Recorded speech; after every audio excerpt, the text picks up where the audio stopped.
Assalamualaikum warahmatullahi wabarakatuh. Apa kabarnya hari ini? Semoga kita semua dalam lindungan Allah Subhanahu wa taala. Amin.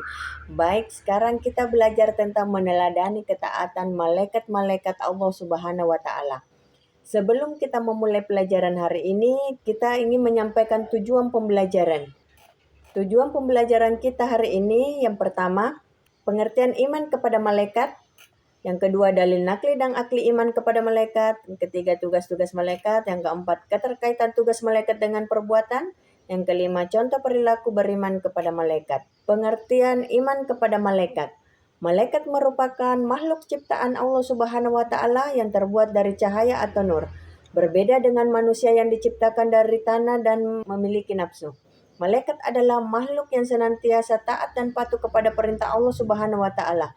Mereka tidak memiliki keinginan untuk membangkang atau berbuat maksiat. Dalil nakli dan dalil akli. Dalil nakli adalah petunjuk atau tanda bukti dari ayat Al-Quran atau hadis Nabi Muhammad SAW yang kebenarannya mutlak. Contoh dalil nakli tentang iman kepada malaikat adalah ayat Al-Quran yang menjelaskan bahwa malaikat adalah makhluk Allah yang taat dalam melaksanakan tugas. Dalil akli adalah dalil yang dapat dinalar oleh pikiran. Adapun dalam surah An-Nisa ayat 136, A'udzu billahi minasyaitonir rajim. Bismillahirrahmanirrahim.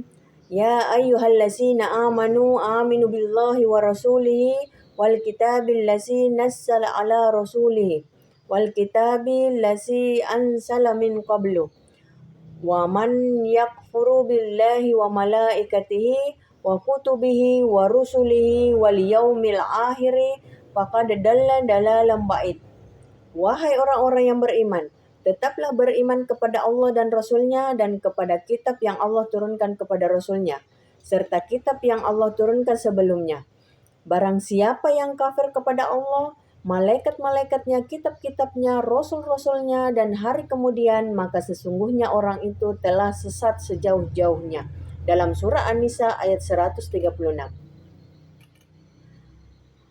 Man kana aduwwan lillahi wa malaikatihi wa rusulihi wa jibrila wa mikala fa innallaha aduwwan lil kafirin. Barang siapa yang menjadi musuh Allah, malaikat-malaikatnya, rasul-rasulnya, Jibril dan Mikail, maka sesungguhnya Allah adalah musuh orang-orang kafir. Dalam surah Al-Baqarah ayat 98. Ingatlah ketika Tuhanmu berfirman kepada para malaikat, sesungguhnya aku hendak menjadikan seorang khalifah di muka bumi.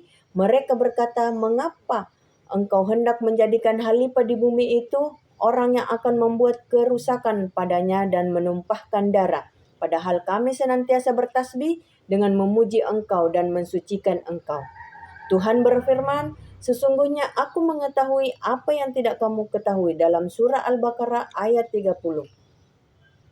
Dan malaikat-malaikat berada di penjuru-penjuru langit. Dan pada hari itu 8 orang malaikat menjunjung arsy Tuhanmu di atas kepala mereka.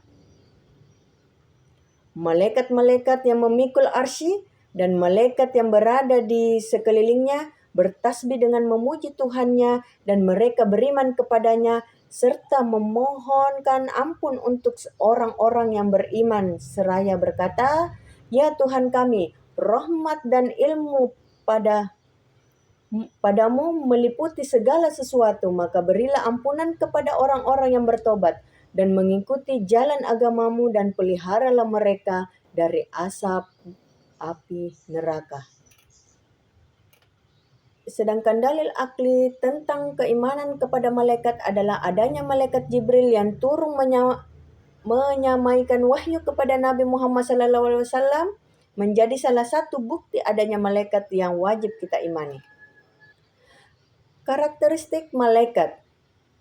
Karakteristik malaikat yaitu malaikat tidak memiliki jenis kelamin. Malaikat tidak makan dan minum. Malaikat tidak menikah dan tidak berketurunan. Malaikat dapat mengubah wujudnya atas izin Allah Subhanahu wa taala. Malaikat memiliki sayap. atau jumlahnya berbeda-beda. Malaikat tidak pernah lelah dalam beribadah kepada Allah Subhanahu wa taala. Baik, adapun 10 malaikat-malaikat dan tugasnya. Yang pertama, Malaikat Jibril. Malaikat Jibril membawa wahyu dan petunjuk. Malaikat Jibril merupakan salah satu malaikat yang paling dikenal dalam ajaran Islam. Ia memiliki peran yang sangat penting sebagai perantara antara Allah Subhanahu wa taala dengan para nabi dan rasulnya. Tugas utama malaikat Jibril adalah menyampaikan wahyu dari Allah Subhanahu wa taala kepada para utusannya. Beberapa tugas penting malaikat Jibril. Yang pertama, menyampaikan wahyu Al-Quran kepada Nabi Muhammad SAW. Yang kedua, memberikan wahyu dan petunjuk kepada para nabi dan rasul terdahulu. Yang ketiga, meniupkan ruh ke dalam janin atas perintah Allah Subhanahu wa taala. Yang keempat, mendampingi Nabi Muhammad SAW dalam peristiwa Isra Mi'raj. Yang kelima, membantu kaum muslimin dalam peperangan seperti dalam perang Badar. Yang kedua, Malaikat Mikail. Tugas Malaikat Mikail yang pertama, mengatur turunnya hujan, mengendalikan angin dan awan, mengatur pertumbuhan tanaman dan tumbuhan, mendistribusikan rezeki kepada seluruh makhluk hidup, menjaga keseimbangan alam. Dalam sebuah hadis Rasulullah SAW, Jibril adalah penolongku dari penduduk langit dan Abu Bakar adalah penolongku dari penduduk bumi. Sedangkan Mikail dan Umar adalah dua orang yang saling menolong. Dari hadis riwayat Tirmizi. Ketiga, Malaikat Israfil. Allah Subhanahu wa taala berfirman dalam Al-Qur'an, dan tiuplah sangkakala, maka matilah siapa yang di langit dan di bumi kecuali siapa yang dikehendaki Allah. Kemudian ditiup sangkakala itu sekali lagi, maka tiba-tiba mereka berdiri menunggu putusannya masing-masing. Dalam surah As-Zumar ayat 68. Berdasarkan ayat ini, beberapa hadis tugas malaikat Israfil dapat diuraikan sebagai berikut. Yang pertama, meniup sangkakala pertama yang menandai kehancuran alam semesta. Yang kedua, meniup sangkakala kedua yang membangkitkan seluruh manusia dari kematian. Yang ketiga, menjaga sangkakala hingga tiba waktunya dan tiup atas perintah Allah Subhanahu wa taala. Malaikat Israel. Malaikat Israel yaitu pencabut nyawa makhluk hidup.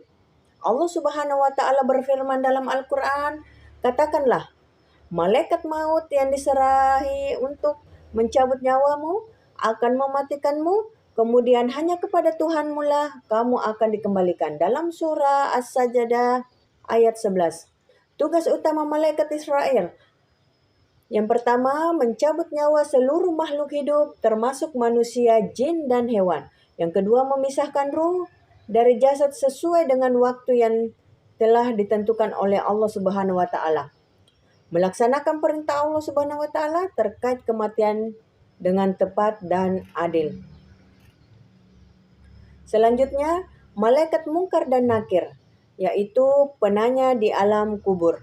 Rasulullah sallallahu alaihi wasallam bersabda, sesungguhnya seorang hamba apabila telah diletakkan dalam kuburannya dan telah pergi meninggalkannya para sahabatnya dan dia mendengarkan suara sandal mereka, maka akan datang kepadanya dua malaikat lalu keduanya mendukunya dan bertanya kepadanya. Hadis riwayat Bukhari dan Muslim. Tugas utama malaikat Munkar dan Nakir yaitu mendatangi orang yang baru dikuburkan.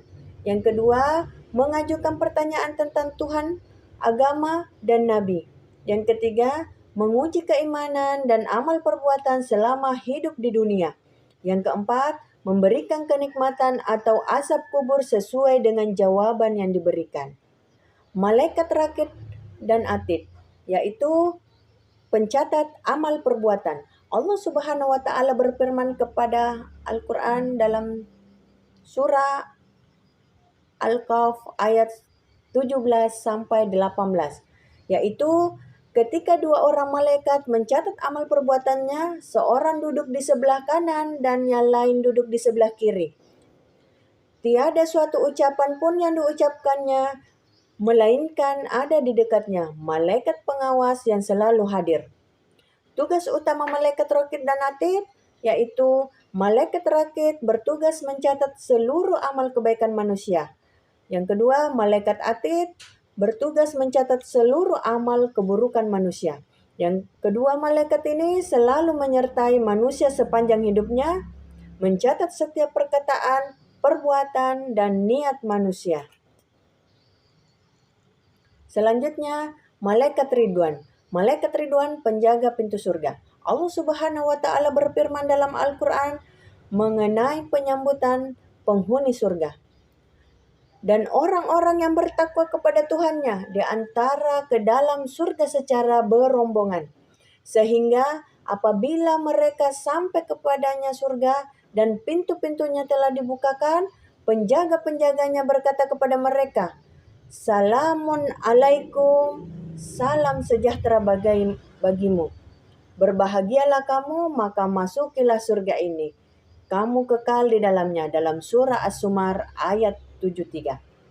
Tugas utama malaikat Ridwan, yang pertama menjaga pintu-pintu surga. Yang kedua, menyambut dan mengucapkan selamat kepada para penghuni surga. Yang ketiga, mengatur dan mempersilahkan masuknya para penghuni surga. Yang keempat, melayani kebutuhan para penghuni surga atas perintah Allah Subhanahu wa taala. Selanjutnya, malaikat Malik, yaitu penjaga neraka. Allah Subhanahu wa taala berfirman, mereka berseru, "Hai Malik, biarlah Tuhanmu membunuh kami saja." Dia menjawab, "Kamu akan tetap tinggal di neraka ini." Dalam surah Az-Zukhruf ayat 77. Tugas utama malaikat Malik.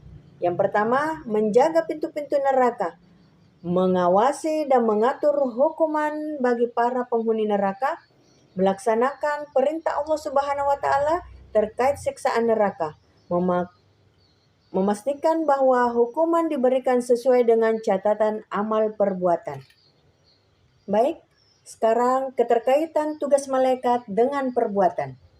Malaikat Jibril, beriman kepada malaikat Jibril mengajarkan kita untuk senantiasa mencari dan mengamalkan ilmu serta petunjuk dari Allah Subhanahu wa taala. Sebagaimana Jibril menyampaikan wahyu, kita pun hendaknya menjadi penyampai kebaikan dan ilmu yang bermanfaat kepada sesama. Malaikat Mikail, dengan memahami peran malaikat Mikail, kita diingatkan bahwa segala rizki dan fenomena alam terjadi atas kehendak Allah Subhanahu wa taala. Hal ini seharusnya menumbuhkan rasa syukur dan tanggung jawab dalam diri kita untuk memanfaatkan nikmat Allah dengan sebaik-baiknya. Malaikat Israfil, peran malaikat Israfil, kita diingatkan akan pentingnya mempersiapkan diri untuk kehidupan yang kekal di akhirat. Hal ini seharusnya mendorong kita untuk lebih fokus pada amalan yang bermanfaat dan bernilai di sisi Allah Subhanahu wa taala. Malaikat Israel, kita diingatkan akan kepastian kematian dan pentingnya mempersiapkan diri untuk menghadapi momen tersebut.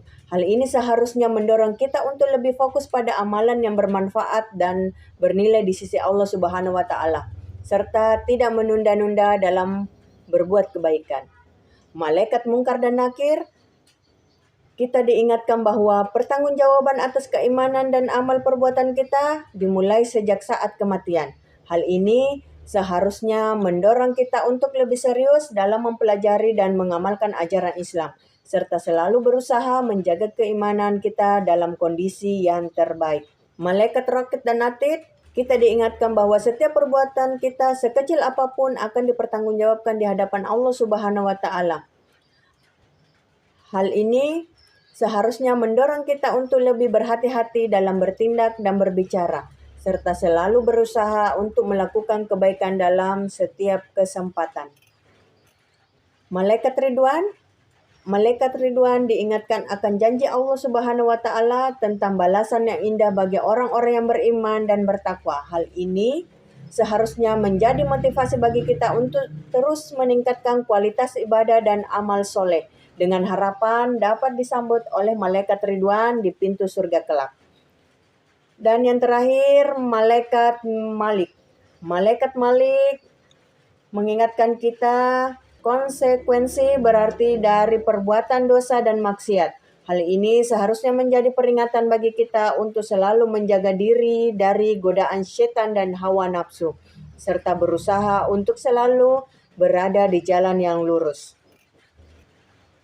Implementasi keimanan kepada malaikat dalam kehidupan sehari-hari. Yang pertama, menjaga perkataan dan perbuatan karena sadar bahwa semuanya dicatat oleh malaikat rakib dan atid. Bersyukur atas rezeki yang diperoleh mengingat peran malaikat Mikail dalam distribusi rezeki. Rajin membaca dan mengamalkan Al-Quran sebagai bentuk penghargaan terhadap tugas malaikat Jibril. Mempersiapkan diri untuk menghadapi kematian dan kehidupan akhirat. Mengingat tugas malaikat Israel, Munkar dan Nakir. Memperbanyak amal soleh sebagai bekal untuk masuk surga. Mengingat tugas malaikat Ridwan, menjauhi perbuatan dosa dan maksiat. Mengingat tugas malaikat Malik sebagai penjaga neraka. Baik, dari kesimpulan materi kita yaitu kita harus meningkatkan kesadaran akan pengawasan Allah Subhanahu wa Ta'ala. Yang kedua, kita harus mendorong untuk selalu berbuat baik dan menjauhi kemaksiatan. Yang ketiga, kita harus menumbuhkan rasa tanggung jawab atas setiap perbuatan. Selanjutnya, kita harus meningkatkan kualitas ibadah dan ketaatan. Memotivasi untuk senantiasa bersyukur dan bersabar, menguatkan keyakinan terhadap kehidupan akhirat. Membantu dalam mengendalikan hawa nafsu dan godaan syaitan.